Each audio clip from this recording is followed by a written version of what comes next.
¿Ok? 3 reflexiones sencillas. Hay mucho, de verdad, hay mucho que sacar y compartir, pero creo que las 3 que más me llamaron la atención fueron las siguientes. La Biblia, por favor, vaya directamente al libro de Ezequiel.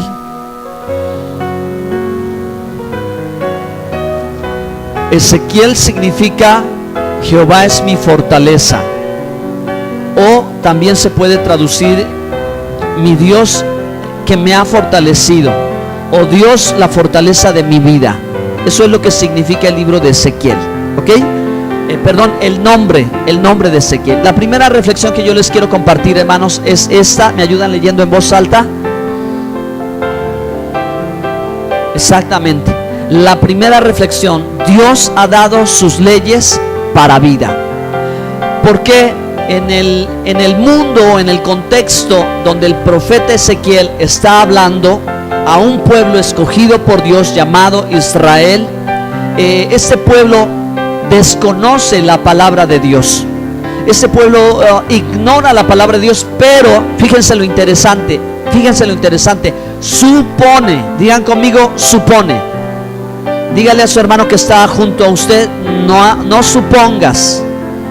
No suponga. Bueno, el pueblo de aquel entonces suponía que conocía a Dios, suponía que sabía cómo Dios se movía, y suponía que ellos estaban haciendo la voluntad de Dios, por lo cual ellos no esperaban jamás que cualquier otro pueblo pudiera venir, destruir el templo, acabar con la ciudad de Jerusalén y llevarse a todos de esclavos.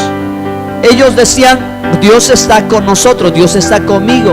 Entonces suponían que vivían en la voluntad de Dios. Por eso era el conflicto tan grande, porque por un lado el profeta exhortando y diciendo, pero como seres humanos llegamos a un momento en que nos empecinamos, o sea, nos ponemos bien necios y no queremos comprender, ¿ok? No queremos de pronto hacer caso, o la persona o las personas no quieren hacer caso por más insistente. Y aquí hay una virtud de Dios, que es que Él no se da por vencido tan fácilmente. Dios, hermanos, todos los días nos habla. Él es insistente en algo que quiere dar a conocer para que quede muy claro cuál es su propósito. Y cuando Dios ha llegado a ese momento en que lo que Él quiere decir está muy claro, entonces ya, ¿ok? Pero las personas a veces no escuchamos. Pues sucede como Jesús decía: tienen oídos y no oyen, ¿sí? Y no se pueden arrepentir. ¿Qué le pasó a Israel? Eso le pasó, que el profeta exhortaba y le decía: viene juicio. Y la gente decía: ¿pero de qué? ¿En qué hemos fallado a Dios? ¿Por qué oramos y Dios no nos escucha?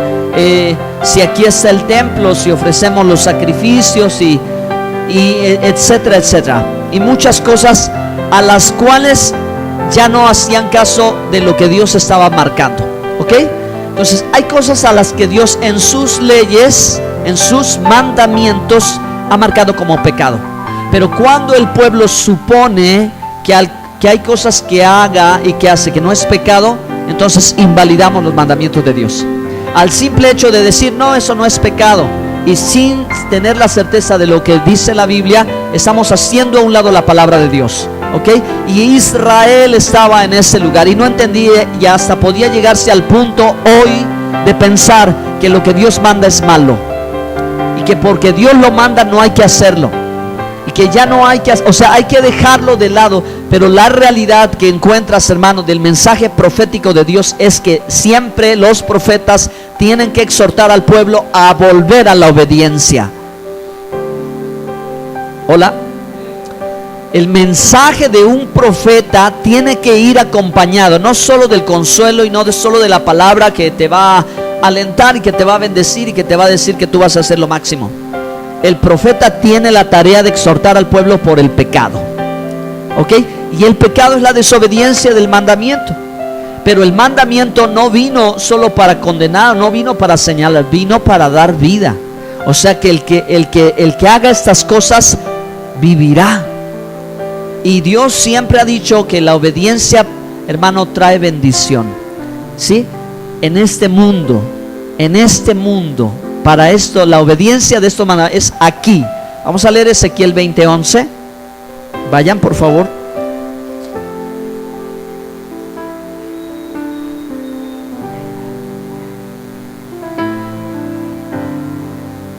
Ya están allí, ¿verdad? Ezequiel 20:11, la Biblia dice: y les di mis estatutos y les hice conocer mis decretos, por los cuales el hombre que los cumpla vivirá. Amén. En estos mandamientos, hermanos, Dios nos ha dicho que nos va a ir bien. En estos mandamientos Dios nos ha dicho que nos va a prosperar. En estos mandamientos Dios nos ha dicho que habrá largura de días. En estos mandamientos Dios nos ha dicho que vamos a estar felices, o sea, que vamos a poder vivir una buena vida, una buena forma de vivir. Dios ha dado sus leyes para vida, y a veces, aunque el pueblo, ¿verdad?, las ignore, estos principios, estas verdades, estos mandamientos se deben de cumplir. ¿Sí?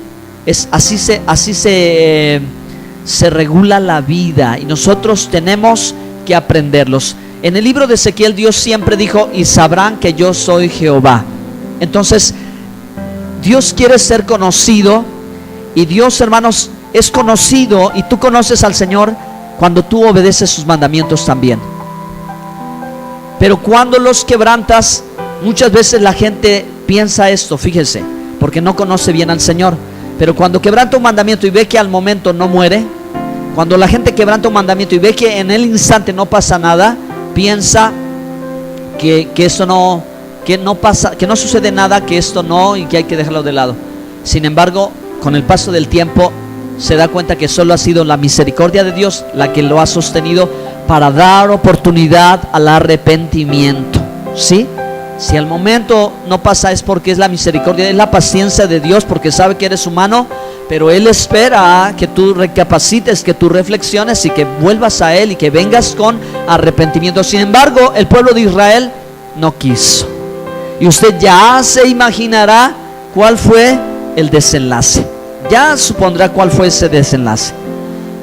Bueno, la segunda reflexión que yo puedo tomar del libro de Ezequiel, hermanos, y que va en concordancia con todo el mensaje de la Biblia, es esta: que Dios siempre ha querido, ¿verdad?, advertir a su pueblo acerca de no caer en el juicio, de no llegar al punto del juicio. Pero es necesario, Dios se ha revelado, diga conmigo, Dios es revelado en el juicio y en el consuelo. ¿Sí? Yo creo que quizás en algún momento, como seres humanos, como papás, por ejemplo, cuando nuestro hijo no está haciendo las cosas bien, llegamos a advertirle y decirle: mira, si no te comportas, si no haces esto, me vas a conocer. Ah, porque no me has conocido. Ah, porque no sabes, etcétera, etcétera. Porque tratamos de mostrarle a nuestros hijos que somos personas que tenemos carácter y que podemos corregir. ¿Sí o no? ¿A ustedes les tocó? ¿O conocieron a alguien que decía: pero me vas a conocer, si me buscas me vas a encontrar, etcétera, etcétera, ¿no? Entonces, hermanos, Dios nunca cambia, y es el mismo ayer, hoy y por los siglos. Y el Dios que es amor, y que predica el amor, y que ministra y que da, ¿verdad?, el amor entrañable, también es el que en ese mismo amor pues hace sus juicios, ¿ok? Emite sus juicios. Por ahí alguien decía que lo que es visto no es juzgado. ¿Estoy bien? Porque es claro. ¿En qué situaciones se emite un juicio? En aquellas que no hay claridad. Y en la vida de muchas personas no hay claridad, no hay definición. Hay tibieza, hay algo bueno, pero también hay algo que no está correcto. En esas ocasiones es donde se requiere emitir un veredicto, emitir un juicio. Pero las cosas que son claras y no necesitan de esto, porque ya, ¿verdad?, está entendido. Pero, hermanos, nosotros tenemos que saber que Dios ha dicho en su palabra que a Él también se le conoce a través del juicio. ¿Ok? A Él no solo se le conoce en la misericordia, aunque todos siempre necesitamos de esa misericordia, ¿sí o no? Amén. Sin embargo, también Él se da a conocer en el juicio. ¿Por qué? ¿Por qué tú puedes conocer a Dios en el juicio? Porque Él no se equivoca jamás cuando juzga. ¿Ok? Él jamás se equivoca en lo que Él emite un juicio. ¿Sí? Y la Biblia dice que los juicios de Dios son justos. Vamos a Ezequiel 39, verso 28.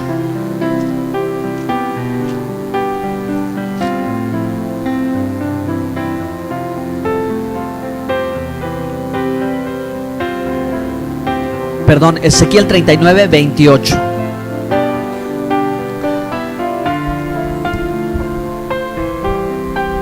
Dice la Biblia: y sabrán que yo soy Jehová su Dios, cuando después de haberlos llevado al cautiverio entre las naciones, los reúna sobre su tierra, sin dejar allí a ninguno de ellos.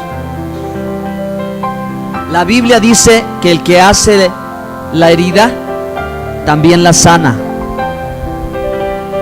Entonces, esto es como cuando los niños no quieren tomarse los medicamentos o recibir las inyecciones, pero los niños lloran porque no lo quieren, ¿verdad? Si es la inyección lo más horrible de la vida para ellos, los padres sabemos que es por su bien y el doctor sabe que es por su bien, y entonces le va a doler, le dolió, pero después lo va a curar. Así es. O se toma el medicamento y sabe horrible, pero luego le va a producir sanidad. ¿Ok? Eso es lo que nosotros tenemos que ver, eso es lo que nosotros tenemos que aprender, eso es lo que nosotros ahora tenemos que entender, y sabrán que yo soy el Señor. Porque Él mismo llevó al pueblo al cautiverio y luego lo regresó. ¿Cómo es eso? ¿Cómo es eso? Que Él lo empuja hacia allá y luego lo regresa. ¿Cómo es esto?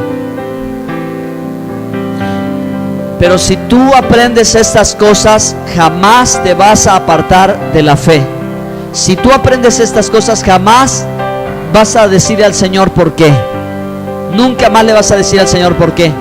Porque si tú te das cuenta que el trato de Dios está viniendo sobre tu vida, sabes que puedes esperar que pronto luego va a venir el consuelo. ¿Ok? Si viene de pronto y el Señor está actuando y tú te estás dando cuenta: Señor Dios mío, esto... espérame tantito, porque también luego viene el consuelo. No desesperes. Por eso es que estas palabras valen la pena. Son perlas preciosas. Y el viernes pasado decía: Dios escondió el oro debajo de la tierra. Dios ocultó el oro a la simple vista. Y lo que tú tienes en la Biblia es oro que tienes que descubrir.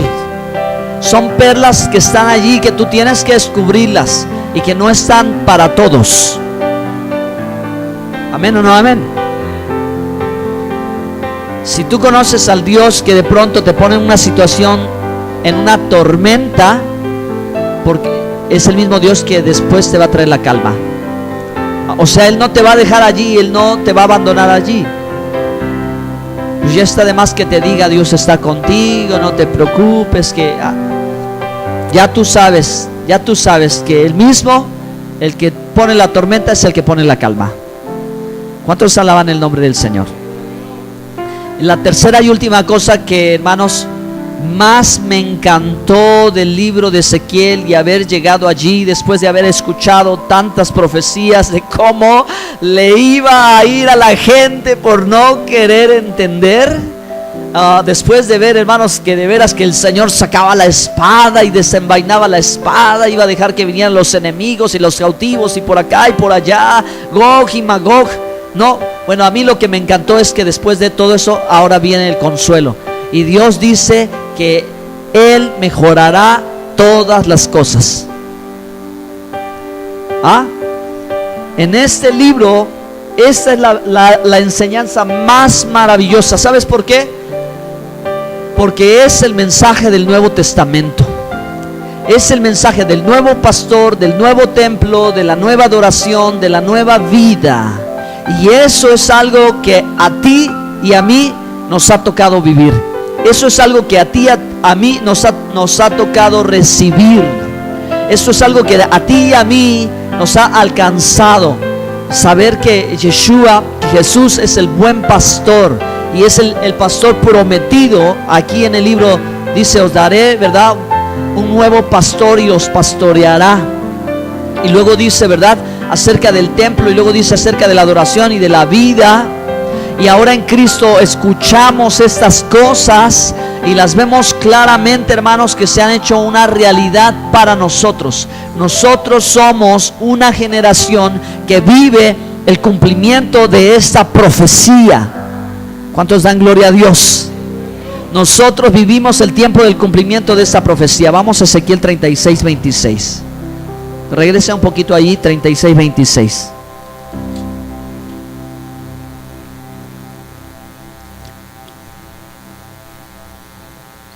Os daré un corazón nuevo y pondré espíritu nuevo dentro de vosotros, y quitaré vuestra carne, y quitaré de vuestra carne el corazón de piedra y os daré un corazón de carne. Dios ha mejorado las cosas.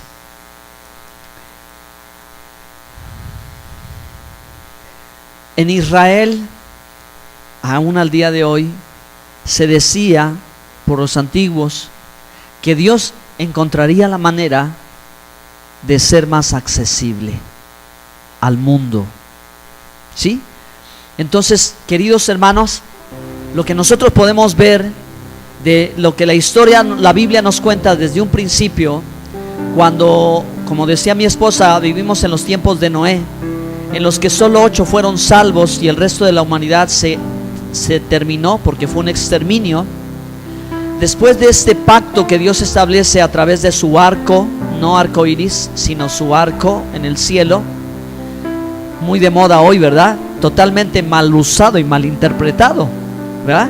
Pero bueno, Dios establece verdades, principios universales sobre la humanidad y hace más accesible. Y conforme ha pasado el tiempo, ha sido cada vez Dios más accesible a todos. Porque de tal manera amó Dios al mundo que dio a su Hijo unigénito para que todo aquel que crea no se pierda, mas tenga la vida eterna. Cuando, hermano, era muy difícil para muchos, ¿verdad? Era una puerta cerrada para los gentiles, era imposible entrar, ¿verdad? Si no había solamente una conversión al pueblo de Israel a través de todo lo que tenía que pasar y hacerse. Pero cuando viene el Señor Jesucristo, ahora dice: todo aquel que crea en mí tendrá vida. Dios ha mejorado las cosas. Él no las ha quitado, Él las ha mejorado para que podamos nosotros entrar, para que podamos nosotros acercarnos. Fíjense, hermanos, más fácil no puede ser. Más fácil no puede ser, hermanos amados. ¿Por qué? Porque ya Jesús pagó el precio en la cruz. Ya lo más difícil ya lo hizo Cristo. Él ya pagó el precio. Él ya hizo la obra. Consumado es. No puede ser más fácil que hoy, que Dios, ¿verdad?, es accesible a todos. A todos ahora. El que quiera venir en pos de mí, el Señor dice: el que quiera acercarse, acérquese. Ahora podemos llegar al lugar santísimo. Podemos acercarnos con toda la confianza a Dios y Él nos escucha. Por eso hay que reflexionar mucho, hermanos, que ahora que tenemos todas las posibilidades de acercarnos a Dios, ahora querramos acercarnos a Él. ¿Sí o no? ¿Sí? Ahora que hay toda la facilidad, vamos adelante, vamos a hacerlo. Vamos a hacerlo, porque ahora ya no tenemos el obstáculo de la maldición, del decreto que caía sobre nosotros por causa de la ley. Es decir, lo que nos acusaba y nos decía: es imposible, ya Jesús pagó el precio, y ahora dice: ahora es posible. Póngase de pie y denle un fuerte aplauso al Señor. Vamos a orar unos momentos.